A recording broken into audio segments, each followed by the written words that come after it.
Assalamualaikum warahmatullahi wabarakatuh. Alhamdulillah rabbil alamin. Hamdan katsiran tayyiban mubarakan fih kama yuhibbu rabbuna wa yardah. Asyhadu an la ilaha illallah wahdahu la syarika lah wa asyhadu anna Muhammadan abduhu wa rasuluh. Allahumma salli wa sallim wa barik ala nabiyyina Muhammadin wa alihi wa sahbihi ajma'in.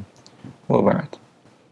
Ikhwani wa akhwati fillah, para pemirsa Roja TV dan para pendengar di Roja yang dimuliakan oleh Allah Azza wa Jal, masih dalam bab ijarah, tentang aturan-aturan dalam masalah ijarah. Sekarang kita insyaallah akan masuk dalam aturan ijarah atau sewa menyewa bila terjadi barang rusak, kerusakan pada barang baik total atau sebagian. Seperti apa aturan dalam syariat Islam terhadap hal tersebut? Fadhil.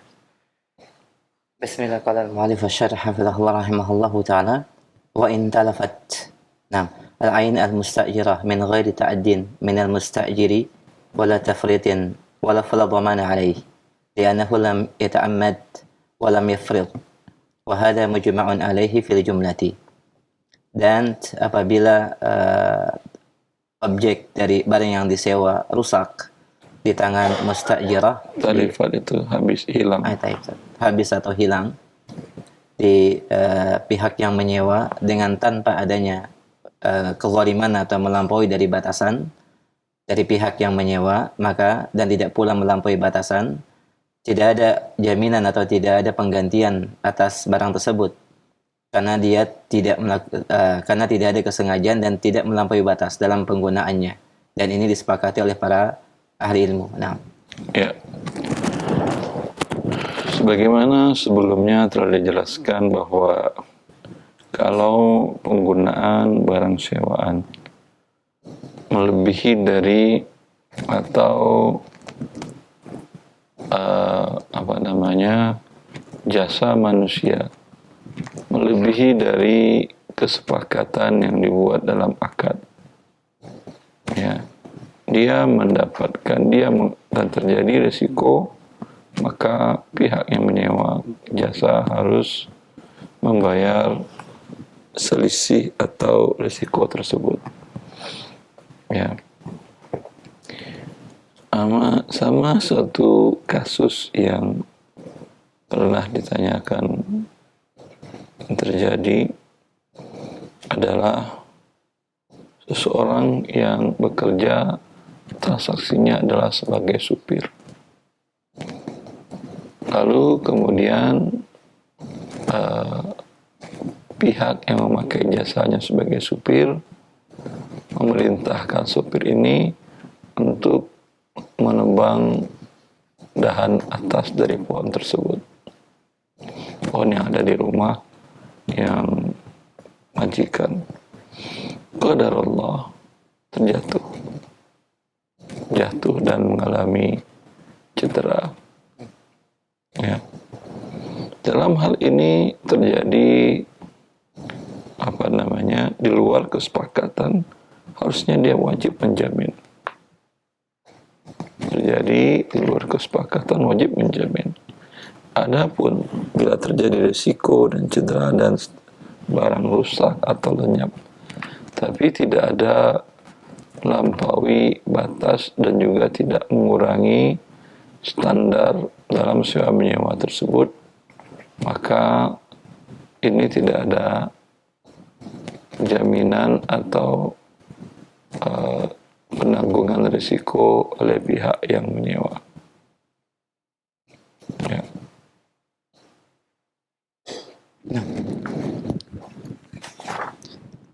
وكذلك ما يصل فيها من عيب من غير تعد ولا تفريط من المستأجر لا يضمنه لما سبق.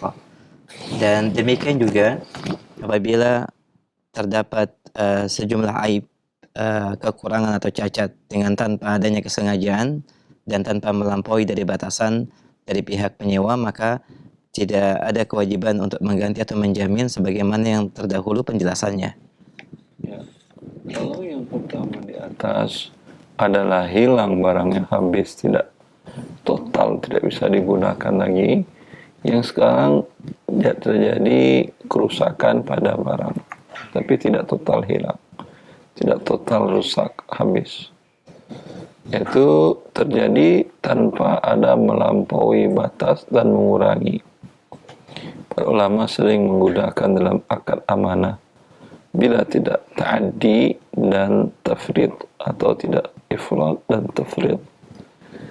Kalau ta'addi atau ifrat itu melampaui batas, ya, kesepakatannya bahwa umpamanya rumah ini adalah rumah tinggal, ini pakainya rumah tersebut sebagai mes, memang rumah tinggal tapi mes karyawannya, dan biasanya normalnya satu kamar 2 tempat tidur, diisinya 4, ya, atau 5 tempat tidur, ya, dan rusak, ya, terjadi kerusakan, ini namanya melampaui batas. Kalau tafrid, yaitu harusnya dia kerjakan, dia tidak kerjakan. Seperti kalau dia menyewa rumah, terjadi bocor sedikit, harusnya dia sampaikan kepada pemilik bangunan untuk diperbaiki. Ini dia diamin, ini namanya tafrid. Ya, dua-duanya ini bila terjadi dari pihak pengguna, pihak memberikan jasa, penerima manfaat atau penyewa, bila terjadi maka dia menanggung. Bila tidak terjadi, dia tidak menanggung risiko kerusakan atau lenyapnya barang sewaan. ولهذا فإنه لا ضمان على سائق السيارات الأجرة والحافلات السائحنات والسفن ومعدات الزراعة والحفر وإصلاح الطرق ومعدات البناء ونحو ذلك إذا كانوا استأجروها من ملاكها بمقدار من المال يدفعه كل واحد منهم للمالك كل يوم أو كل شهر ونحو ذلك، فلا ضمان على هذا السائق في الحوادث التي تقع دون تفريط أو تعمد أو خطأ حصل منه، فلا يجب عليه إصلاح هذا الشيء الذي استأجره، كما لا يجب عليه إصلاح أي فساد يحصل فيه دون تعمد أو تعد أو تفريط منه لما سبق ذكره. Dan oleh sebab itu tidak ada jaminan, tidak ada penggantian atas supir mobil ujrah, mobil taksi dan bus atau truk, super truk, ya, atau super kapal laut, kapal. Demikian juga peralatan ziraiyah pertanian dan al-hafar, itu ya, peralatan pertanian, mesin bajak, ya. Atau perbaikan jalan, hafal, mesin penggali sumur, gali air, atau menggali untuk mencari minyak, ya. Itu matabornya mahal, Ustaz. Pakai berlian. Saya tidak salah, matabor itu karena kalau ada batu keras, itu kalau matabornya dari baja atau dari besi patah. Ya. Dan perbaikan jalan, demikian juga material bangunan, mu'iddatil bina, dan alat bangunan seperti kren.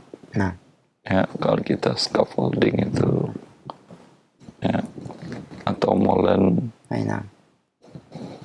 Dan yang semisalnya apabila disewa dari pemiliknya dengan nilai harta atau sejumlah nilai yang dibayarkan pada setiap barang-barang tersebut kepada pemiliknya setiap hari atau setiap bulan atau yang semisalnya, maka tidak ada jaminan atau penggantian atas yang menyewa dalam hal-hal yang mungkin terjadi dengan tanpa melampaui Saik. batas.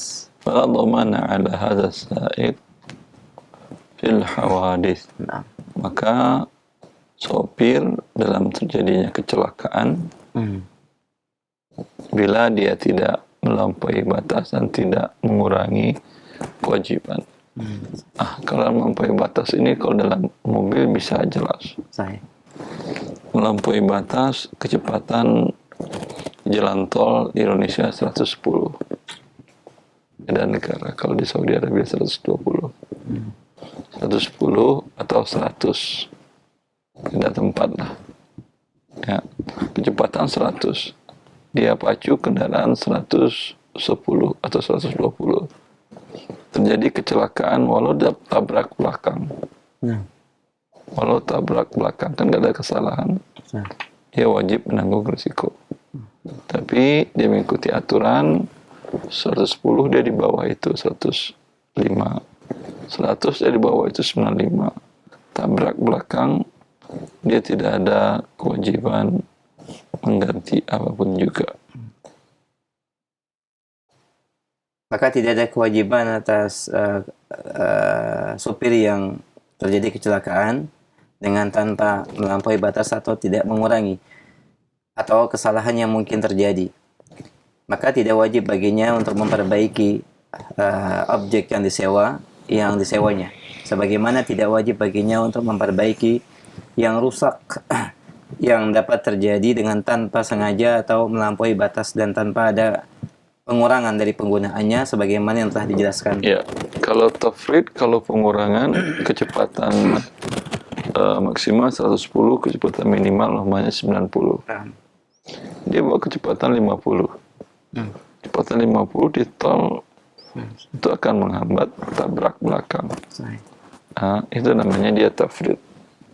Ini dalam kondisi ini dia wajib mengganti. Kalau dia kecepatannya 90, 95, 91 tabrak belakang, ya, itu ya tidak wajib mengganti. وهذا الحكم ينطبق على الإجارة التي وعد فيها المؤجر المستأجر بهبته العين المؤجرة بعد انتهاء مدة الإجارة مؤجرة بعد انتهاء مدة الإجارة لأن هذا الوعد لا يؤثر على حقيقة الإجارة. Dan hukum ini berkesesuaian dengan akad sewa yang adanya komitmen dari pihak penyewa kepada yang menyewa untuk dihadiahkan objek yang disewakan setelah masa sewanya berakhir. Karena komitmen atau janji ini tidak mempengaruhi, berdampak kepada ketentuan dari hakikat sewa menyewa. Ya, begitu juga halnya sewa yang berakhir kepemilikannya kepada penyewa. Ya, kalau yang konvensional dinamakan dengan sewa beli. Ya, itu akadnya satu aja, sewanya di atas nilai rata-rata. Kemudian nanti pada waktu akad disepakati sewa selama 4 tahun atau 5 tahun. Bila berlalu 5 tahun dan tidak pernah nunggak, itu otomatis objek menjadi milik yang menyewa. Ya, ini sewa beli. Ini hukumnya sepakat para ulama dunia, hukumnya haram. Ya, karena menggabungkan dua akad yang konsekuensi satu dengan lainnya berbeda. Yang dibenarkan dalam hasil muktamar para ulama sedunia di bawah kalau tidak salah Syekh mengatakan itu. Ya, ada di masalah, ada qararat dan tausiat dari Majma' al-Fiqh Jeddah. Yang dibenarkan bentuknya dibuat akad sewa saja. Tidak ada akad perpindahan kepemilikan, tapi hanya dijanjikan. Ya, mengikat satu pihak, tidak mengikat pihak lain. Kalau janji mengikat kedua belah pihak, sama dengan akad. Tapi sekedar janji satu pihak lain mengikat.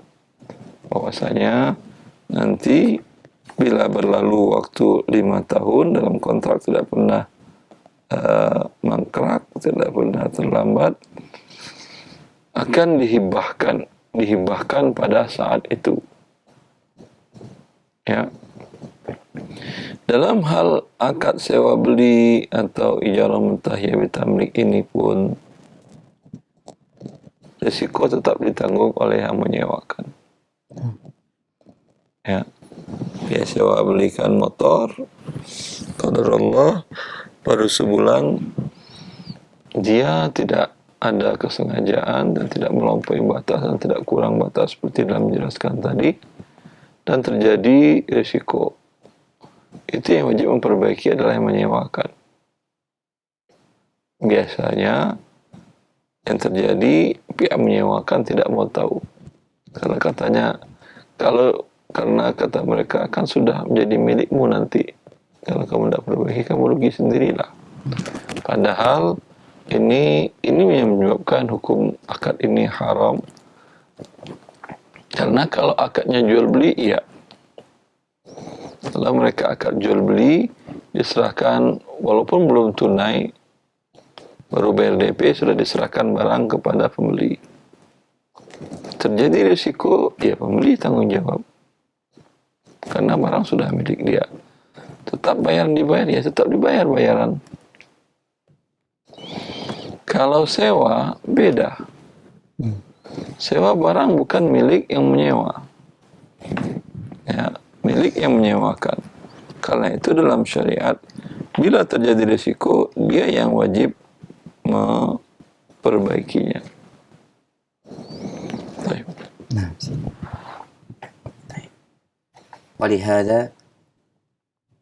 ولهذا فإن النفقة التأمين التعاوني لدى الشركة الإسلامية في الحالة السابقة في جميع المسائل الإجارة يتحملها المؤجر. Oleh sebab itu, semua pembiayaan dari asuransi tawuni dalam perusahaan syariah atau perusahaan Islam pada kondisi atau keadaan yang sebelumnya, dalam setiap hal-hal yang berkaitan dengan akad ijarah ditanggung oleh pihak penyewa. Ya, yang diputuskan oleh Dewan Lembaga Fikih Islam Sedunia di Jeddah, bila objek butuh diasuransikan, itu yang mengasuransikan siapa? Yang punya barang lah. Yang punya barang, nah. Yang punya barang.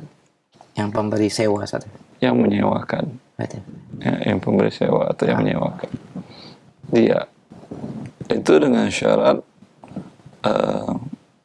asuransinya yang ta'awuni. Ya, nah. Dahulu waktu itu tahun 2010, nah, ya 2010, 2005 udah mulai ada yang difatwakan oleh lembaga fikih Islam internasional di Jeddah dan di Mekah, bahwa asuransi syariah itu bisa tapi bentuknya ta'awuni, saling tolong-menolong antara para peserta dengan ketentuan A, B, dan C, banyak ketentuannya.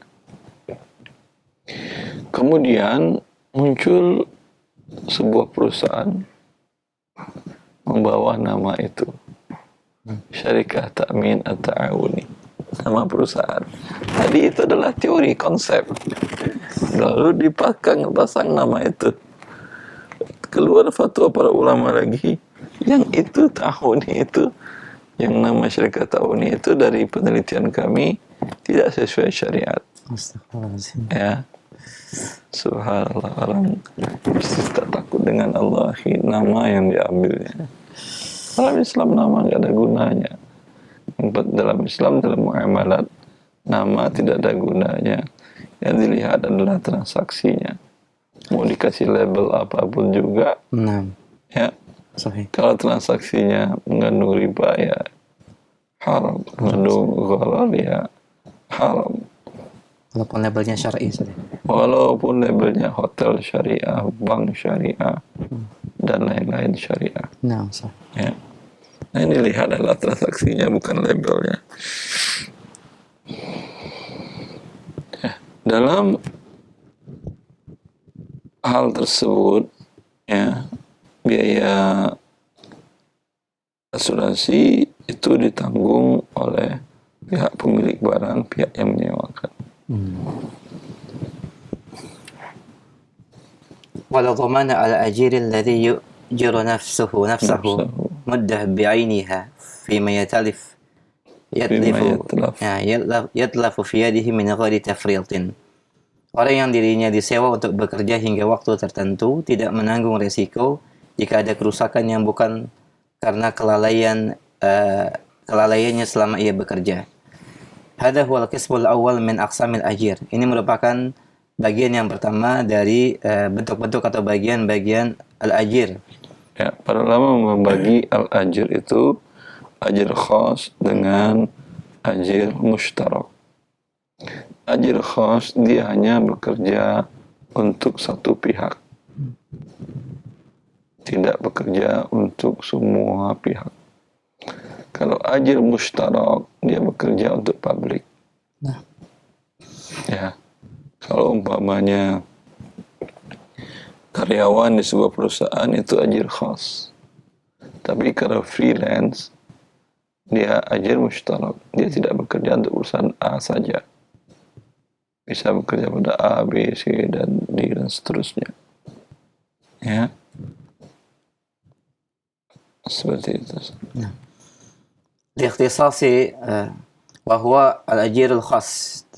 Dan macam yang pertama adalah ajir al-khas. Liikhtisasi al-mustajir bimanfaatihi fi muddah muayyanah. Ya, karena mengkhususkan menyewakan kemanfaatannya untuk suatu waktu tertentu. Pamin hadal qism, dia hanya memberikan khusus, karena memberikan ajir khas, ajir khusus, karena dia manfaat dari jasanya dia hanya khusus untuk yang menyewa dia saja, nggak bisa ke yang lain. Makanya bila seorang sudah menjadi karyawan di sebuah perusahaan, haram bagi mereka ambil kerja di perusahaan lain sampai akadnya ini selesai, karena dia ajir khas, kecuali dia freelance. Ya. ومن هذا القسم الخادم والراعي والسائق والطباخ ونحوهم ممن يعمل أحدهم لدى غيره بأجرة معينة في اليوم أو الشهر أو السنة ونحو ذلك. فهؤلاء إذا أخطأ أحدهم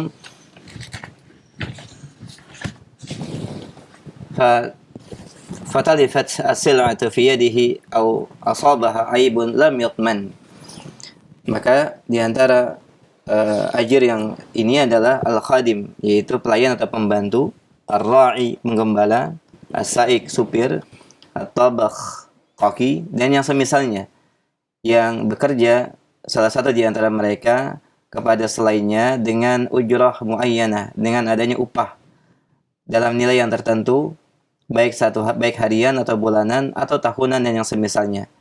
Maka apabila di antara mereka melakukan satu kesalahan, idza akhta ahaduhum fatalifati sil'ah, yang menyebabkan rusaknya satu barang di tangannya, atau asabah aib, terdapat aib atau kerusakan, lam yatman, maka dia tidak menanggungnya. Nah, masalan idza halakat fi yadi ar-ra'i syad aw inkasara ina'a fi yadi al-khadim aw talifati sayyara aw al-qitar aw at-ta'ira halaq yadati sa'ik laha أو تعيبت ونحو ذلك لم يغرم هذا الذي تلف أو تعيب إذا لم يتعمد ولم يفرط لأنه أمين فهو كالوكيل عن صاحب العمل فلم يضمن كالمودع. Contohnya apabila rusak di tangan ar-ra'i, yaitu penggembala, syad, hewan cacat, atau dia mengembalakan lalu hewannya mati sakit, sahih, atau rusak atau patah bejana, pecah di tangan pembantu atau pelayan, ya, membantu lagi masak, ya, pecah nampan atau apa, harganya mahal. Atau rusak mobil atau kereta atau pesawat pada saat dikendarai oleh supirnya, wa nahwi dzalika atau yang semisalnya, maka dia tidak menanggung apa yang rusak dan cacat dari barang tersebut apabila dia tidak melakukan dengan melampaui batas dan tidak mengurangi, karena dia adalah amin, yaitu yang dipercaya, seperti wakil atas pemilik sahibil amal yang mempekerjakannya atau yang menyewanya, maka dia tidak menjamin apa yang terjadi kerusakan seperti barang yang dititipkan. Kalau orang yang menerima titipan. Nah, Ya. Ini rincian dari dhabit sebelumnya tadi, ketentuannya bahwa bila dia statusnya ajir khas, bekerja untuk satu pihak saja, ya, terjadi resiko yang dia tidak sengaja, tidak melampaui batas dan tidak mengurangi kewajibannya, terjadi resiko hilang, hancur barang atau rusak, ya, hewan, dia mengembalakan hewan lalu jatuh ke jurang padahal dia sudah menjaga supaya enggak jatuh, tapi namanya hewan terserah dia aja kan, ya. Atau bejana dipakai alat masak, kompor, segala macam, ya, pecah di tangan pelayan khadim, atau mobil rusak atau hancur tabrakan, itu juga kereta api, pesawat dan lain-lainnya lah, mereka tidak diberikan sanksi kecuali selagi mereka tidak ada unsur melampaui batas atau mengurangi tanggungannya, ya. Ini subhanallah Ustaz, di sebagian usaha retail ada barang yang hilang, itu semua karyawan dipotong gajinya, ya. Kalau untuk menjaga safety barang bukanlah dia lah, itu tentu keamanan satpam, ya. Tidak ada kewajiban mereka kecuali ya mereka lalai melampaui batas itu, ya. Karena dalam syariat tidak boleh Anda memberi sebagai majikan melakukan perbuatan semena-mena, akan dipertanggungjawabkan di akhirat.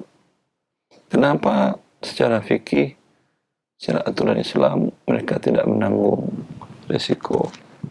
Karena status mereka orang penerima amanah. Orang penerima amanah itu diantaranya wakil. Namanya wakil, statusnya sama dengan wakil.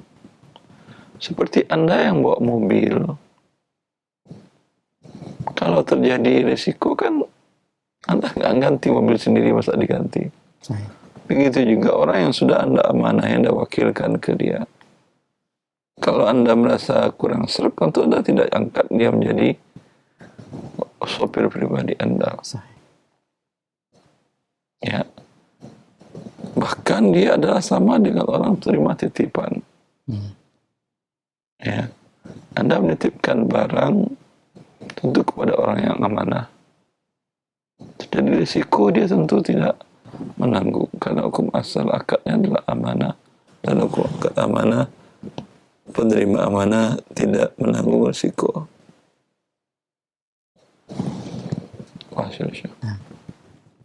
هذا وإذا استقدم شخص عمالا أو خادمة تحت كفالته ليعملوا لديه بأجرة لم يجوز له أن يستغل هذه الكفالة بتركهم يعملون وأخذ نسبة من كسب كل واحد منهم أو أخذ مقدار معين من المال في الشهر من كل واحد منهم لما في ذلك من استغلال الكفالة في ظلم هؤلاء العمال وأكل أموالهم بغير حق لما فيه من مخالفة النظام الذي وضعه ولي الأمر للمصلحة.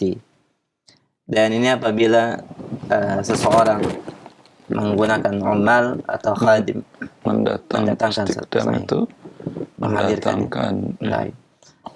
seseorang pekerja atau pelayan di bawah kafalatihi, jaminannya, tanggungannya untuk bekerja dengan nilai upah, maka dia tidak boleh untuk yastaghil hadil kafala bitarkihim ya'maluna, membiarkan, menyibukkan, mengambil manfaat, mengambil istilah itu manfaat mengambil manfaat. dari pekerja atau pelayan tersebut dengan nilai persentase tertentu pada setiap mereka, atau mengambil nilai tertentu dari harta dari nilai upah bulanannya pada masing-masing pekerja tersebut. Lima fi dzalika min istighlalil kafalati fi dhulmin, dan ini merupakan sebuah kezaliman yang dilakukan terhadap para pekerja tersebut dan memakan harta dengan tanpa haknya, dan adanya penyelisihan dari nizam, yaitu aturan yang diletakkan oleh waliul amr, pemerintah, untuk kemaslahatan pekerja. Ya. Ini kelebihan dari buku Syekh Abdullah bin Jami Syarah Al-Umdah ini. Ya. Dari awal kita membahas muamalat, banyak beliau masukkan hal-hal kondisi kontemporer, apa yang terjadi di masyarakat dan seterusnya.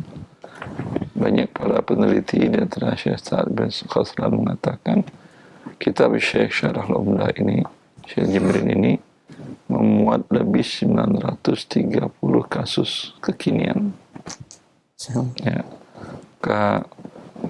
Mulai dari awal, dari bab ibadat sampai bab munakahat, bab muamalat dan seterusnya. Dalam kasus ini contohnya, aturan di Arab Saudi, bila warga negara Saudi ingin mendatangkan orang yang ingin bekerja pada mereka, supir, pembantu, itu ada aturannya, namakan dengan istiqdam, melalui kantor cabang yang ada di negara mereka. Mereka lalu mengatakan kami ingin supir dengan kriteria begini-begini, pembantu kriteria begini-begini. Lalu kantor tadi menghubungi di sini di Indonesia PT Jasa Tenaga Kerja untuk pengiriman tenaga kerja. Ya, mereka pilihkan sesuai dengan kriteria. Nanti sampai di Arab Saudi kontraknya per 2 tahun. Bisa diperpanjang atau tidak. Kalau tidak, ya, itu yang pihak warga negara Saudi itu bayar besar untuk mendatangkan seorang supir atau pembantu, itu mereka bayar 5.000 rial. Itu di luar gaji. Untuk biaya tiketnya, itu semua sudah masuk tiket. Artinya kalau tenaga kerja dari Indonesia atau dari negara mana datang, sudah include tiket. Tidak harus. Adapun mereka dizolimi oleh sebagian jasa ketenagakerjaan, diminta tiket lagi dan seterusnya, diminta ketika ingin berangkat, diminta uang untuk training sebelum berangkat dan seterusnya. Padahal di sana sudah dibayar dengan uang 5.000 rial. 25 jutaan itu tiket sekali datang.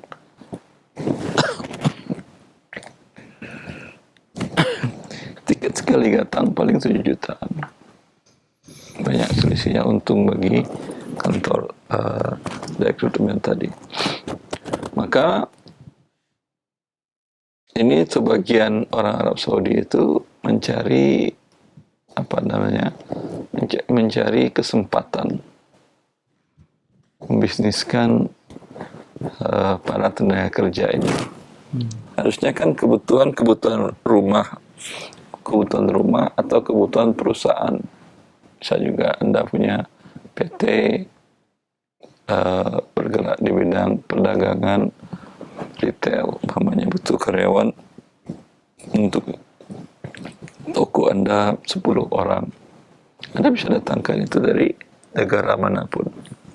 Tergantunglah perusahaan. Kalau perusahaan ekspor, untuk ekspatriat yang datang itu bisa. Terkadang ini dimanfaatkan oleh beberapa warga negara mereka, kata Syekh. Dia datangkan, kan tadi bayar 5.000 dia itu. Ya, sampai karyawan itu ke negaranya, ada 10 orang atau berapa orang, dia katakan, kalian cari kerja sendiri, ya, bayar ke saya per bulan sekian. Harusnya kan dia bayar per bulan ke mereka, para karyawan. Ini sekarang enggak. Ya. Dari Indonesia yang banyak biasanya ya, adalah tenaga kerja rumah tangga. Tenaga kerja rumah tangga di sana mahal. Kalau yang tidak datang pakai, kalau yang apa namanya, kalau yang tidak menggunakan sistemnya tadi, kalau menggunakan sistem tadi paling 800 real gaji. Sekarang saya tidak tahu. Ya, dulu sekitar 800 real.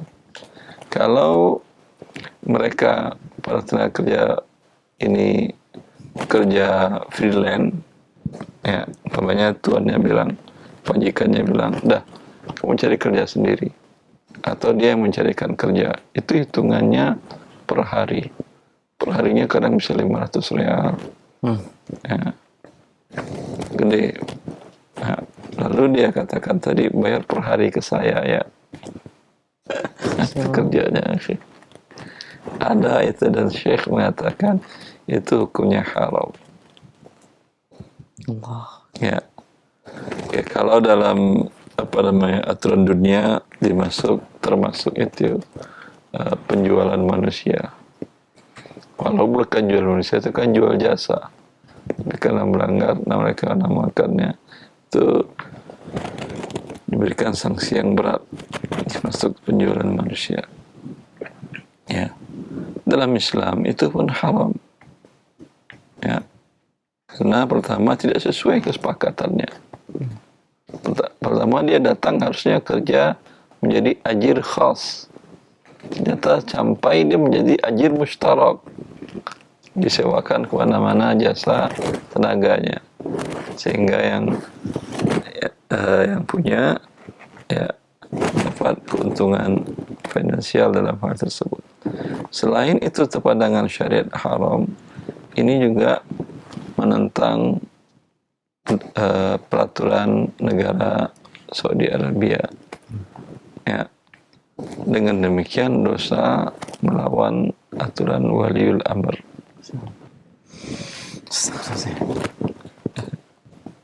Ada aja kerja manusia, ya. Nah, bisa? Jazakallah khair, barakallahu fiik. Pemirsa dan pendengar Radio, demikian beberapa poin dari ketentuan yang wajib untuk kita ketahui dalam akad sewa menyewa, dan ada juga pembahasan berkaitan dengan akad sewa dari jasa kemanfaatan tenaga kerja. Baik, kita berikan kesempatan untuk memperdalam pembahasan. Assalamualaikum warahmatullahi wabarakatuh.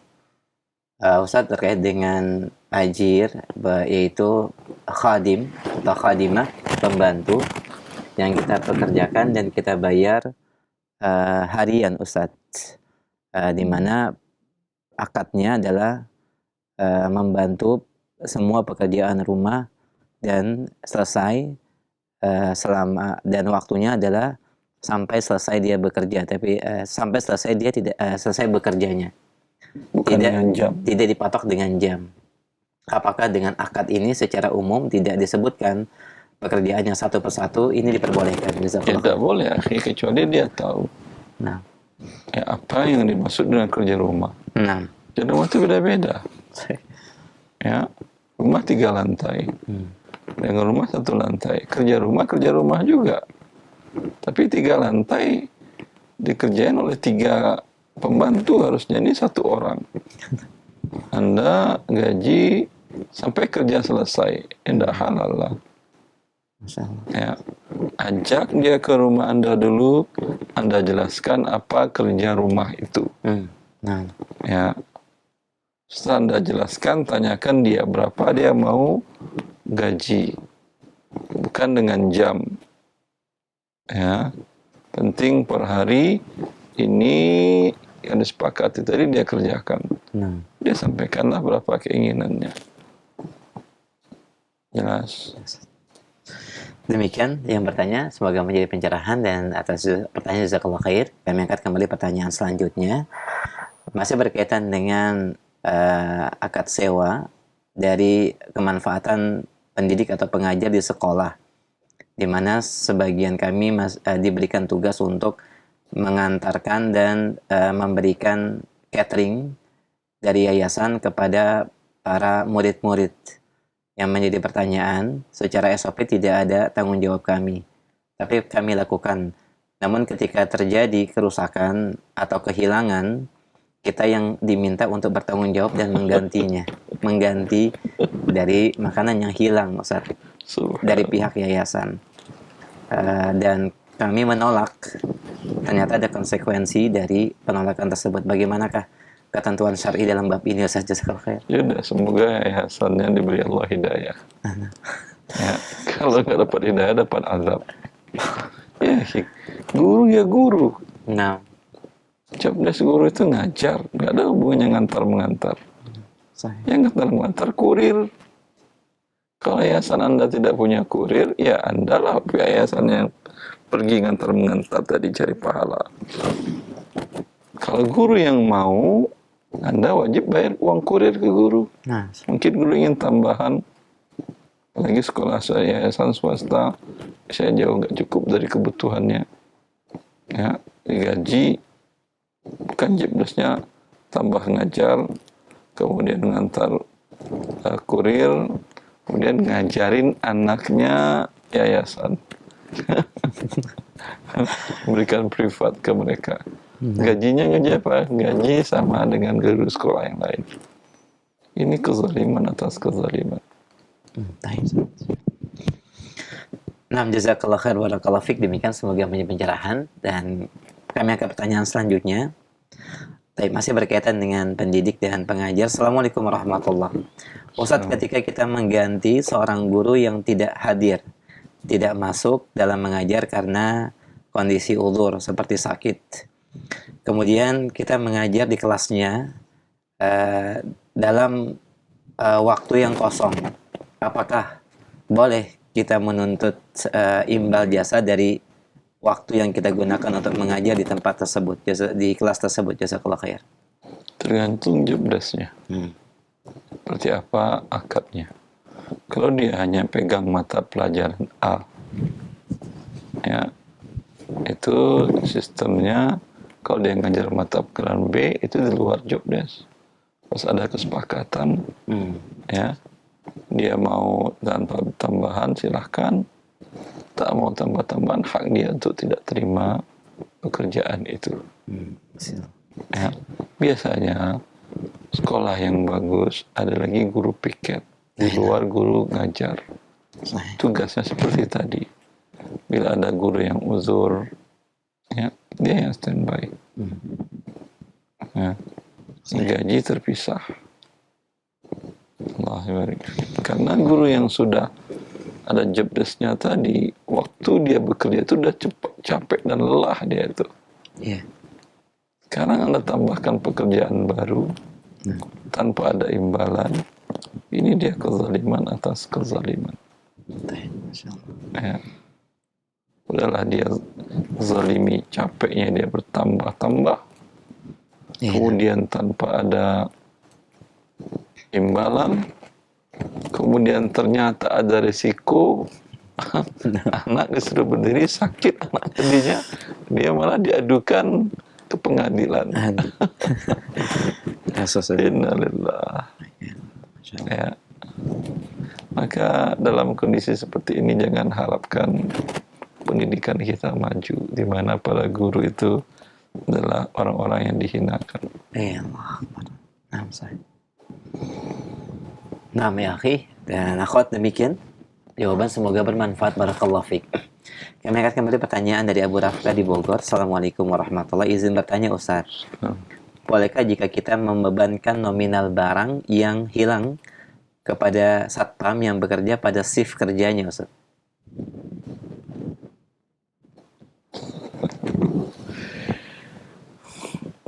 Apa hubungan dia dengan barang yang hilang? Apakah dia ada kelalaian? Tidur dia mau manjab kerja sehingga barang hilang? Itu iya, wajib dia menggantinya. Tapi dia standby, barang hilang, ya, maka ada bebannya, dia adalah menzalimi dia.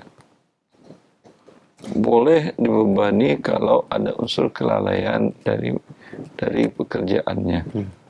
Ya. Jazakallah khair, demikian barakallahu fiik. Kami akan kembali pertanyaan selanjutnya berkaitan dengan asnaf fisabilillah.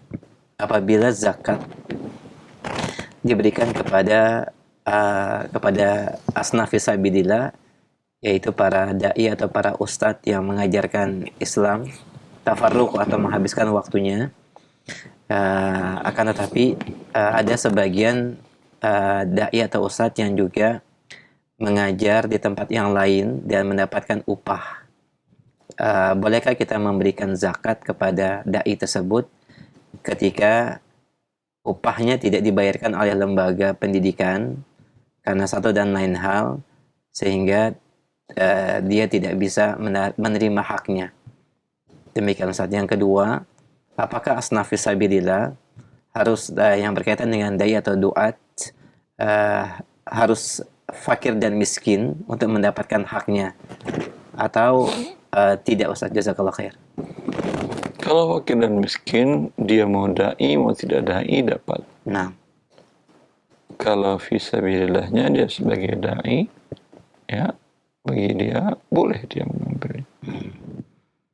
Walaupun tidak fakir miskin. Baik.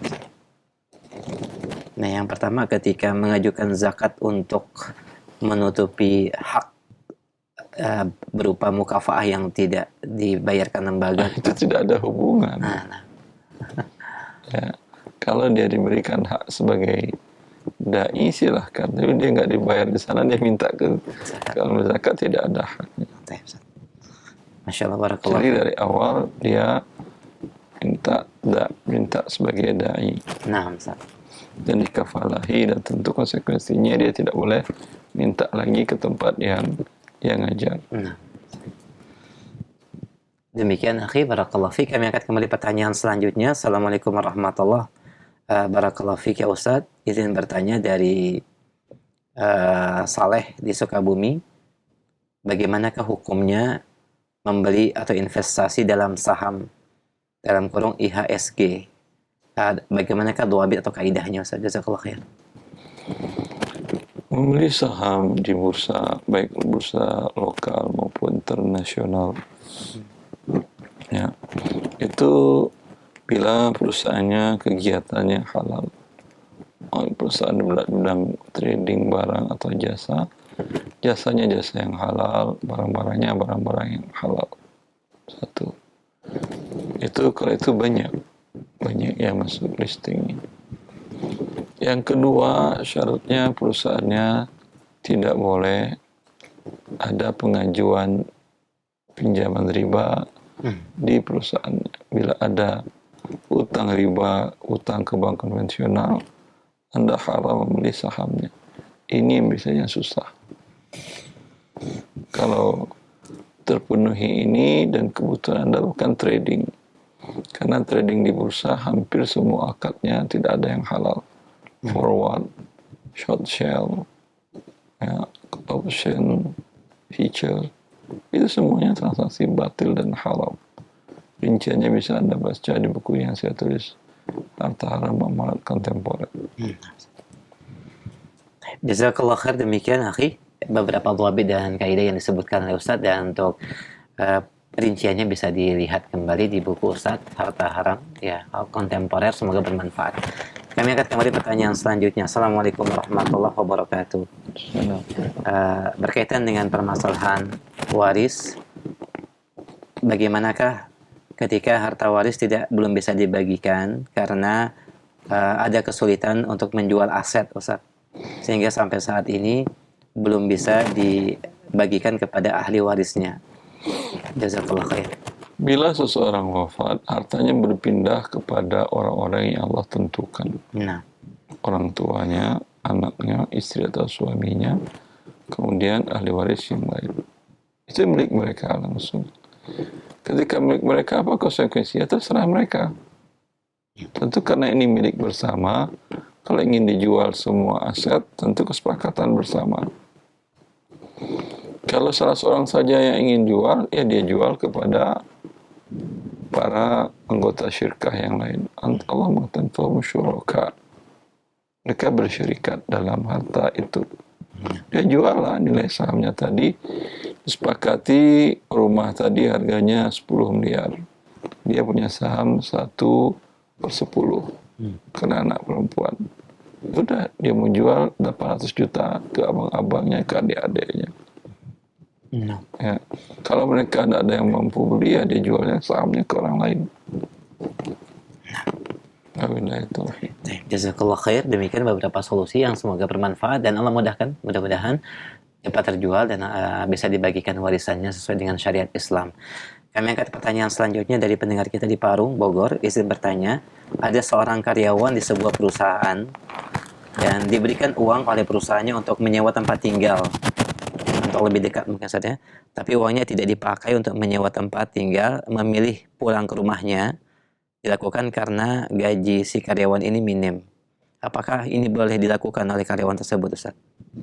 Tergantung kesepakatan dari awal. Itu sewa rumah termasuk gaji atau di luar gaji. Kalau di luar gaji diberikan tunjangan karena untuk lebih dekat tadi, ada maksud yang tertentu, tujuan tertentu, tidak dilakukan, maka tidak halal diambil uang itu. Beda hal ya. Kalau umpamanya kamu kerja gaji pokok, tunjangan kesehatan, tunjangan tempat tinggal, dan seterusnya. Ini hak kamu. Dia mau tinggal di rumah mertua gratis, atau di rumah orang tua gratis. Ya, dia mau datang ke tabib, ke herbal untuk berobat sehingga biaya murah. Terserah dia. Boleh ini. Haknya dia. Kalau sepakat seperti itu. Tapi kalau tidak ada, hanya satu gaji saja. Lalu karena dia sakit, katanya, kamu berobat kemana? Herbal. Kata dia, tidak semua penyakit bisa sama herbal. Sudah, ini biaya berobat, pakai berobat. Nah, ini namanya akad amanah. Haram dia gunakan untuk membayar pinjamannya ke pinjol dan seterusnya. Bangun rumah atau lain sebagainya. Ya. Tidak halal, Ustaz ya. Baik. Demikian akhi, semoga bermanfaat. Jazakallah khair, barakallahu fiik. Kami akan kembali pertanyaan selanjutnya. Assalamualaikum warahmatullahi. Izin bertanya, Ustaz, adik ana mempunyai cicilan rumah BTN dan sudah berjalan sekian tahun, namun tidak ditempati karena adik tinggal di luar kota. Sekarang adik ana menyuruh ana menempati rumah tersebut. Yang ana mau tanyakan, apabila ana menempati rumah tersebut, apakah ana akan mendapatkan dosa dari cicilan ribanya, Ustaz? Dari Abu Akmal di Depok. Anda tidak terkena ribanya, tapi terkena dosa kalau tidak Anda nasihatin. Allahu Akbar. Ya, nasihatin dia meninggalkan riba, disuruh tempatinnya, tentu enggak sesuai lah. Yang tempat kau beli dengan riba, kalau kamu tidak ada kemampuan, ya jual. Bukan saya tempatin. Jual, selesaikan utang ribamu. Selisihnya beli rumah tempat dengan cara riba. Ya. Nah, Ustaz, Masya Allah. Demikian, akhi, barakallahu fiik, dan jawaban dari Ustaz semoga bermanfaat. Kami angkat kembali pertanyaan selanjutnya. Assalamualaikum warahmatullahi wabarakatuh. Bismillah, akhi fillah. Izin bertanya, bagaimanakah ketika meminjam sesuatu kendaraan atau barang dan barang itu rusak ketika di tangan peminjam, Ustaz? Jadi ini akad qard ya, Ustaz ya, bukan akad sewa. Pinjam barang dan rusak di tangan peminjam. Bagaimanakah hukum yang berlaku? Ariyah, sahih. Ariyah. Bagaimanakah hukum Islam yang berlaku saat dalam hal ini? Ariyah. Kalau tidak disengaja dan tidak melampaui batas, tidak ada kewajiban. Tapi bagian dari berbuat baik. Orang sudah berbuat baik kepada Anda, pinjam gratis, perbaiki. Tapi kalau kemampuan Anda tidak ada, sampaikan saja apa adanya. Dan Anda tidak ada kewajiban. Masya Allah. Jazakallah khair. Demikian, akhi, barakallahu fiik. Baik, kita angkat kembali pertanyaan yang lain. Assalamualaikum warahmatullahi wabarakatuh. Salam. Izin bertanya, Ustaz,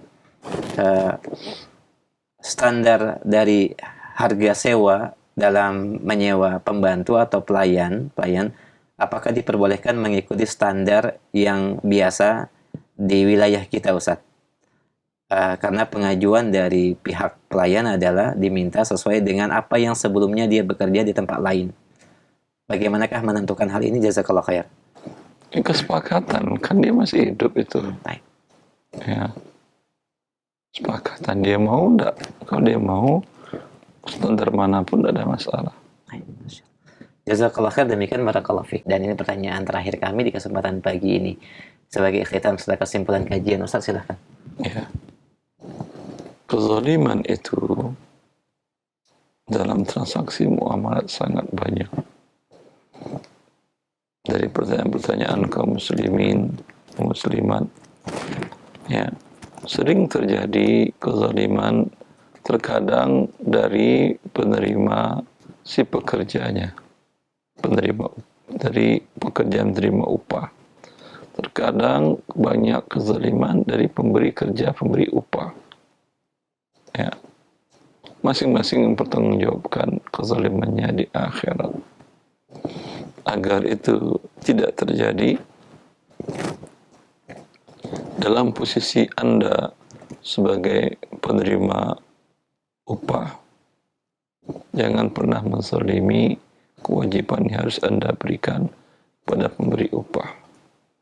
Dalam posisi Anda pemberi upah, jangan pernah membiarkan kezaliman yang telah berlalu kepada yang penerima upah, sehingga masing-masing kita menghadap Allah Azza wa Jal tidak punya tanggungan dosa kezaliman kepada orang lain.